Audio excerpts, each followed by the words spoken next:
4 at the 13 there. What went into the decision to attempt the field goal in that situation rather than the field goal? Yeah, I kind of made that decision before the third down call. We'd kind of been in 4-down mode that whole drive and calling plays on third down to make sure we'd be in manageable force. And we had a good play call, and I decided kind of before that, let's take a shot to hit one here. And, again, we had I think Samari was open enough to get the first down, and we had the shallow cross open, and we missed it. The drive in the first half, we had a 3rd and 8, I think, and I ran a play to try to get to a point where we can go for 4th down. So you kind of make that decision on 3rd down. And at that point in the game, early in the 4th quarter, the way our defense was playing, I thought a field goal would give us a chance. Were you trying to line up going for it on 4th down in the first quarter when you had the negative run, I think, on 3rd and 2?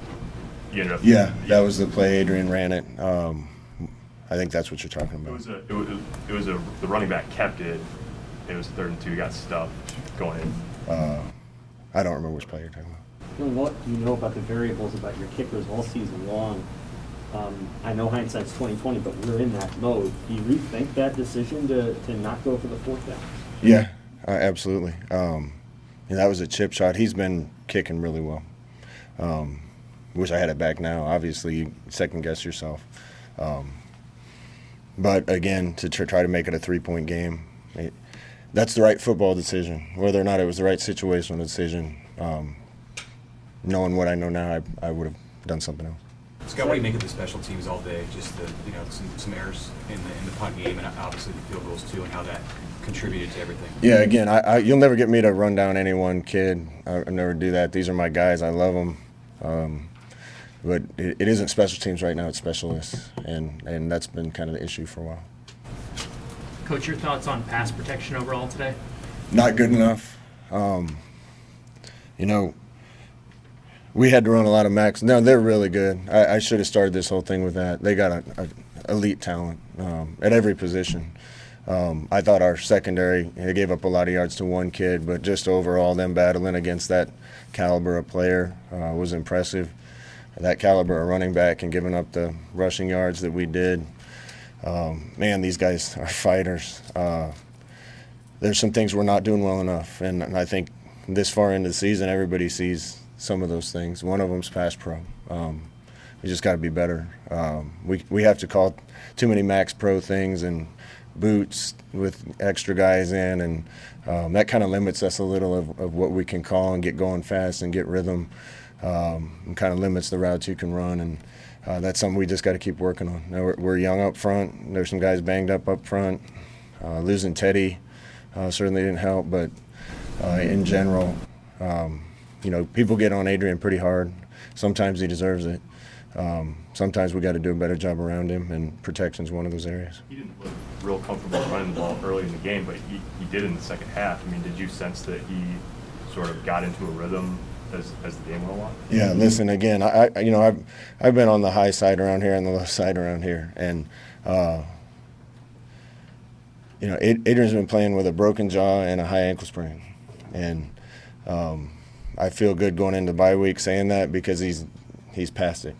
But he's showing a lot of grit and toughness. Those two things are obviously going to make you a little bit different player. And I agree with you in the second half. I thought he took off and got us tough yards. Was there ever a thought about trying to use Logan at least as a runner? Because he is, unless he's not full speed in that. Logan is coming along. I got a ton of confidence in Logan right now. You're crazy if you don't think I'm playing the guy that gives us the best chance to win a football game. Yeah, now you're taking a good player off the field to do that, and we've talked about all these things, but I'm disappointed. I hate losing more than anybody in that locker room, but I love being the coach here. I love these kids. They battled through a lot, and this is going to pop at Nebraska. It just is. We're doing too many good things right. We got too many good young players. There's too many. We're putting ourselves in position to win too many games, and just not making a play or catching a break. The guys I feel bad for are the seniors.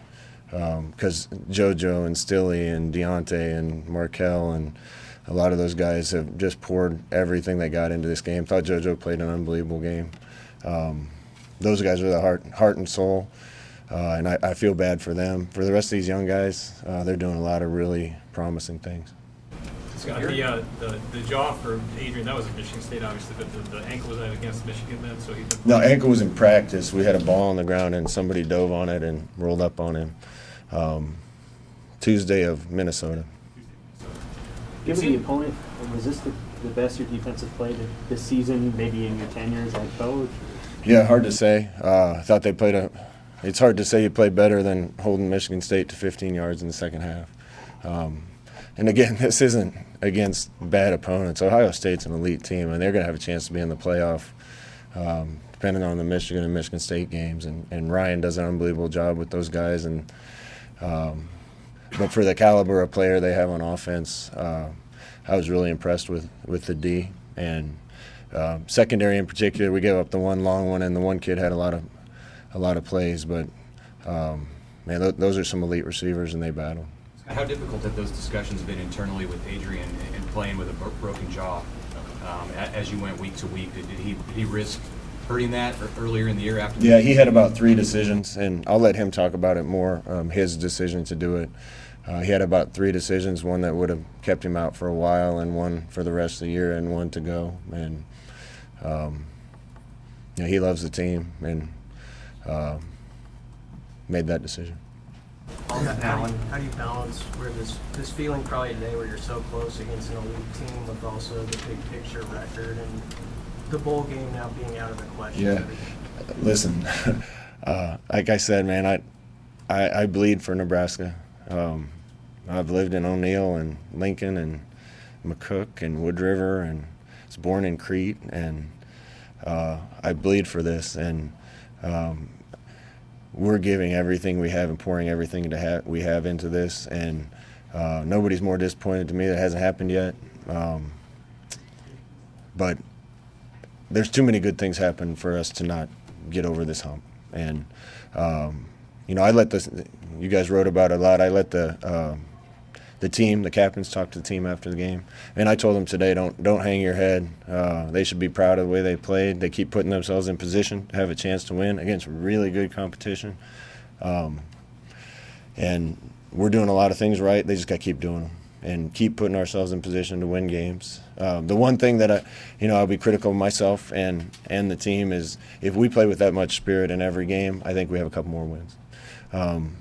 Now you go through a grind of a season, and it's tough to play your absolute best every single game.